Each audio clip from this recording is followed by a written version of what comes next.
Ladies and gentlemen, welcome to the True Crime Man's Dark Imagination YouTube channel, your only stop for true and historical crime.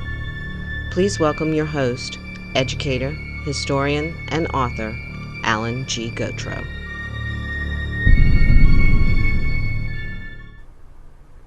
Webster's dictionary defines the word impulse as, quote, a driving force or motion that produces a sudden spontaneous urge, end quote. In this episode of True Crime Man's Dark Imagination, we will examine just how strong impulse can be when we profile two killers, decades apart, who share the same sentiment, whether it be for the sheer pleasure of murder or because there is an ulterior motive to their actions. Being quite impulsive did indeed play a part in their exploits. Along the way, lives were destroyed, and ultimately, they answered for their crimes.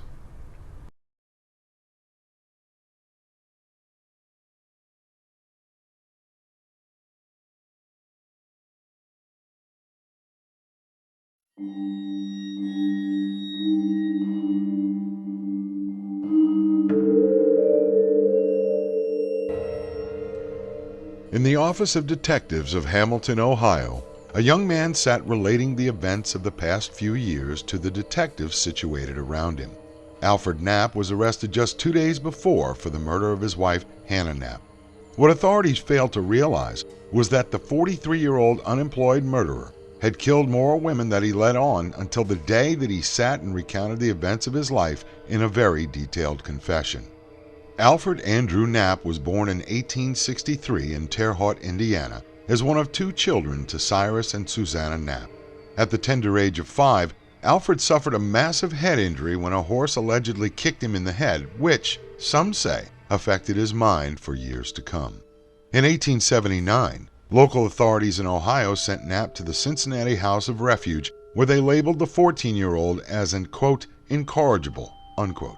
Just 3 short years later, in 1882, Knapp was sentenced to his first penitentiary term at Joliet Prison in Illinois for what would be a very bad habit of assaulting women. After receiving parole from the penitentiary, Knapp married his first wife, Emma Stubbs, in 1884, but divorced her later that year.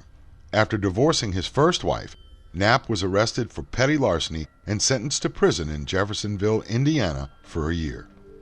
In 1886, Knapp married his second wife, Jenny Connors, in Lawrenceburg, Indiana, and immediately after their nuptials, police arrested and incarcerated Knapp again for petty larceny in the prison at Jeffersonville. From 1886 until 1894, Knapp was in and out of penitentiaries and workhouses for various offenses, including, but not limited to, theft and crimes against women. In 1894, Knapp went to Cincinnati proper and there met a young child named Emma Littleton, who was 13 years old. On June 21, 1894, Knapp committed his first murder by strangling the young lady to death and leaving her discarded corpse in a lumber yard on West Street in Cincinnati, Ohio. Later that year, on August 4, 1894, Knapp entered the room of young Mary Eckert. He sat down next to her bed, and when the girl began to cry, Knapp strangled her to death with a towel. Knapp left her body in the house where he strangled her near the YMCA in Cincinnati. On August 17th, after 3 days following her disappearance, police found the body of Jenny Connors.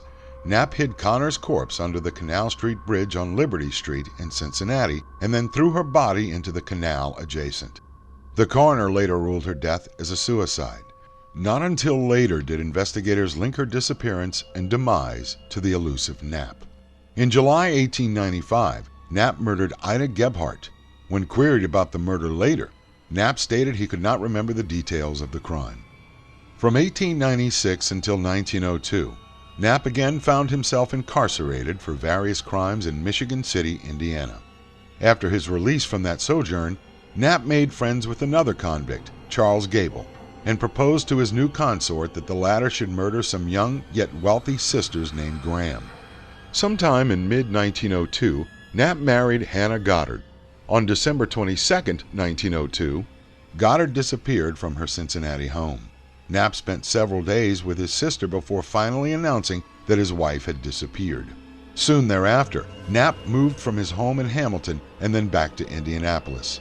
On the morning of her disappearance, Knapp stated that when he awoke from the night before, he felt an overwhelming urge to strangle his wife. So he did. Knapp stuffed his wife's body into a large wooden box and then nailed the box shut. He then transported the box to the Great Miami River, where he disposed of his wife's remains. On February 2, 1903, Knapp met a young lady named Anna May Gable, and the two were married on February 4th. Later in that month, authorities who had been suspicious of Knapp in the past finally arrested the strangler on February 25, 1903, transporting him back to Hamilton, Ohio. Much to the surprise of the police, Knapp confessed to killing not only his most recently deceased wife, but 4 other women as well. Police then transported him back to Cincinnati to answer questions about the murders he committed there. In the following month, March 2nd, Knapp was arraigned for the murder of Hannah Goddard Knapp and pled not guilty to the charge, even though he confessed. The police suspected that Knapp may also be responsible for the assault of 2 little girls, Hattie and Stella Motzer. In actuality, Knapp had been subpoenaed to the trial of one Joseph Roth, charged as the principal in the assaults.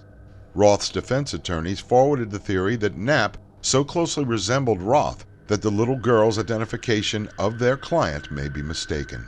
When authorities tried to reason the motive of such blatant attacks and murders, they could not nail down any specific reason as to Knapp's actions.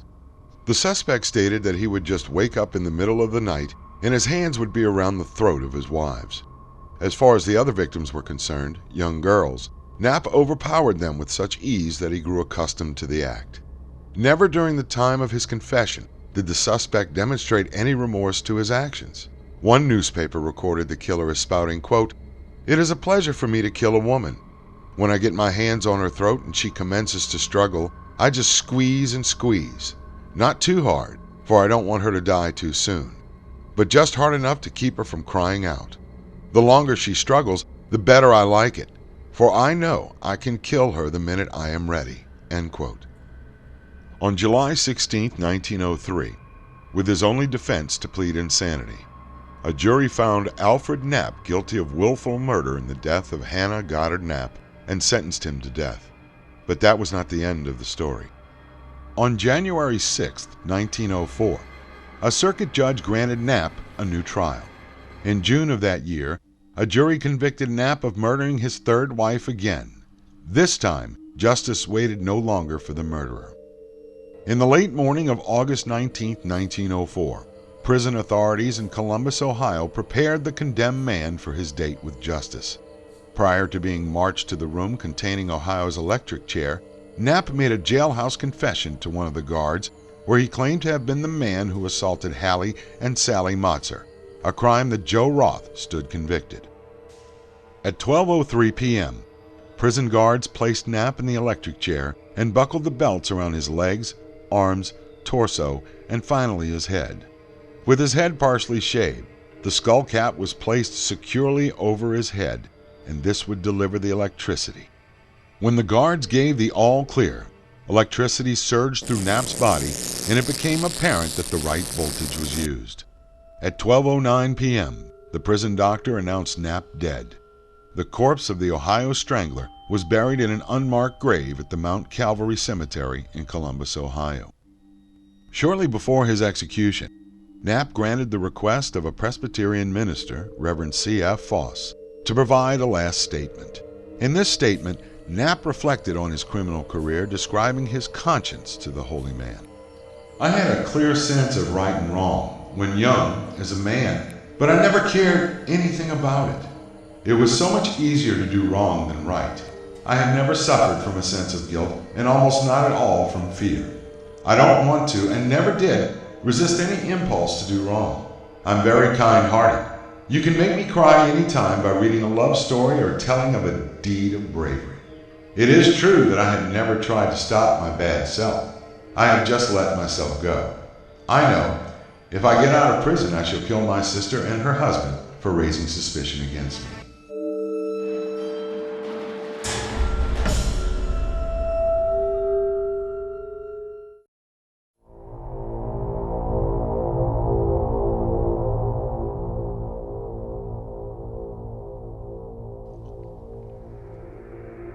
Born in the Netherlands in 1893, Herman Drent and his family emigrated to the United States in approximately 1910, where they lived first in Cedar Rapids, Iowa, then moved to West Virginia in 1926.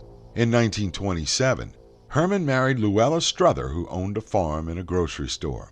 Drent met his wife when he advertised in a Lonely Hearts column of his local newspaper. At the time, these columns were very popular and eliminated the standard courtship period. Potential mates wrote letters back and forth to one another in the hope of making a connection. Even though he was married at the time, Drent still placed ads to attract other women.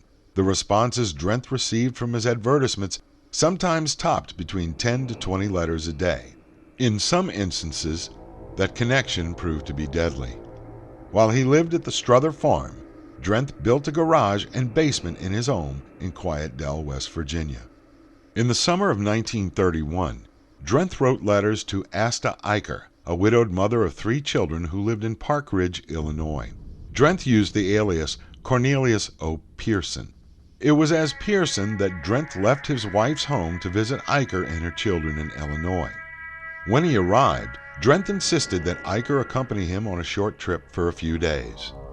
Later on in the summer of 1931, Drent courted Dorothy Pressler Lemke from Northborough, Massachusetts. Lemke looked for a mate and saw Drent's advertisement and agreed to meet him. When Drent arrived, he swept the woman off her feet and convinced her to accompany him back to Iowa, where the two married. The future Mrs. Drent related her apprehensions to relatives in a letter. Lemke thought it strange that Drent insisted that she withdraw $4,000 from her bank account. The future Mrs. Drent also thought it suspicious that Drent addressed her belongings to a, quote, Cornelius Pearson, end quote, residing in Fairmont, West Virginia, rather than to Drent's declared home in Iowa. A few weeks later, Lemke disappeared as well. In August of 1931, a former boarder in the Eicher household, William O'Boyle, raised suspicions when he reported to the police that Eicher and her children were missing. The disappearance of Asta Eicher and Dorothy Lemke, along with Eicher's 3 children, Greta, 14, Harry, 12, and Annabelle, 9, seemed too coincidental for the local police, and they began investigating in earnest. On August 26, 1931, a detective with the Clarksburg Police Department, Carl Southern, was given the task of finding the man matching the description of Cornelius O. Pearson. The problem: no one by the name of Pearson existed in Clarksburg. Detective Southern then decided to act on a hunch and went to the local post office and discovered a P.O. box that received the Pearson letters, but it was registered under the name of one Harry Powers. Detective Southern, along with a few other officers, went to visit the pudgy little man and question him further. Detective Southern noticed that when he questioned Powers, his story changed frequently, and becoming very suspicious of the man's rendition of events, decided to hold him for questioning. Police then searched the house and found love letters addressed to Pearson. When police searched the garage and basement Drent constructed, they learned it contained a chamber of horrors. In addition to jewelry and clothes belonging to Eicher, they also discovered bloody clothing, hair, a burned handbook, and the small bloody footprint of a child. On August 28, 1931, when the police moved to the yard, they discovered a recently filled-in ditch. When they removed the earth from the ditch, they located the bodies of Asta Eicher, her 3 children, and Dorothy Lemke. Later forensic examination of the bodies revealed that Asta and her 2 girls suffered from asphyxiation due to strangling, where the young boy, Harry, died from repeated raging blows from a hammer to his head. Lemke suffered from asphyxiation as well, with a belt tied around her neck. When police searched the trunk of the murderer's car, they found hundreds of love letters Drent wrote in the hopes of finding other victims. When Detective Southern returned to the station, he officially charged Drent with the murders. The murders Drent committed captured the morbid imaginations of the people of West Virginia. A fence had to be built around the garage to discourage souvenir seekers. One enterprising individual charged admission to the garage for curiosity seekers, and on the night of September 12, 1931, a crowd recorded at approximately 200 people set the crime scene ablaze in anger that someone would profit from the deaths of others. On September 20, 1931, after hearing of the gruesome exploits of an obviously deranged killer. An angry mob of almost 5,000 people gathered around the Harrison County Jail, ready to exact their revenge against the, quote, Romeo killer, end quote. The mob surrounded the jail and demanded the guards release Drent to their custody. The Clarksburg Fire Department arrived at the insistence of the local sheriff and began hosing the crowd down with water. Police fired tear gas into the crowd for dispersal. The mob then used bricks and attempted to rush the jail. Civil officials then made arrangements to transfer Drent to the federal penitentiary at Moundsville, West Virginia for safekeeping. At 3 a.m., 13 officers, heavily armed, secreted Drent out of the jail into an awaiting motorcade headed to the federal penitentiary. The crowd, not realizing that Drent was already gone, continued their siege until law enforcement officials announced that Drent had arrived in Moundsville. On December 7, 1931, Drent's trial began. Because of the large crowds, the trial had to be held in a local theater in Clarksburg instead of the courthouse. Prosecutors Will E. Morris and William Stathers chose to prosecute Drent for Lemke's murder because of the overwhelming connections and evidence gathered. After a 5-day trial, on December 12, 1931, a jury found Herman Drent, alias Cornelius Pearson, alias Harry Powers, guilty of the murder of Dorothy Lemke. Judge John Southern then pronounced sentence. It is the judgment of this court that you be taken to the state penitentiary at Moundsville, there to be kept and treated in the manner provided by law, and then hanged by the neck until dead on March 8, 1932, between the hours of sunrise and sunset. On the day of his execution, Drent wore a dark pinstriped suit with a white shirt and black tie. He walked calmly up the stairs to the gallows and declined to make a final statement, and acted as if he did not notice when the executioner placed the black hood over his head. At precisely 9 a.m., 3 attendants stationed at the 3 buttons that released the trap door pushed the buttons simultaneously, and Drent dropped through the floor, breaking his neck instantly. At 9:11, the prison doctor pronounced Drent dead.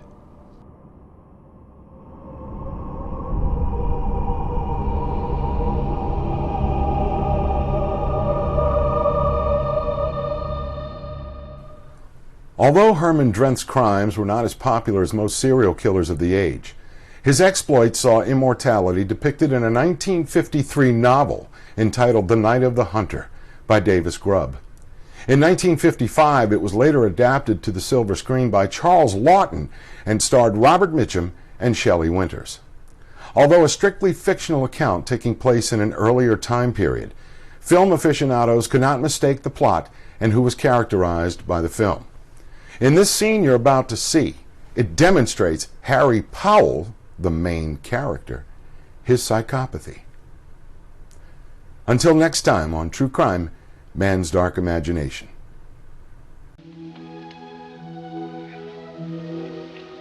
Amen. Are you through praying? I'm through, Harry. You were listening outside the parlor window. It ain't in the river, is it, Harry? Answer me. Ben never told you he throwed it in the river, did he?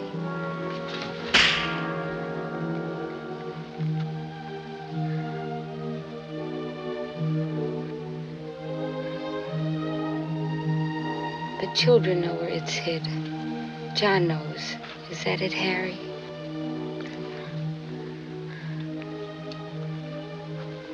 Then it's still here amongst us, tainting us. You must have known about it all along, Harry. But that ain't the reason why you married me. I know that much. Because the largest wouldn't let it be. He made you marry me so you could show me the way and the life and the salvation of my soul. Ain't that so, Harry?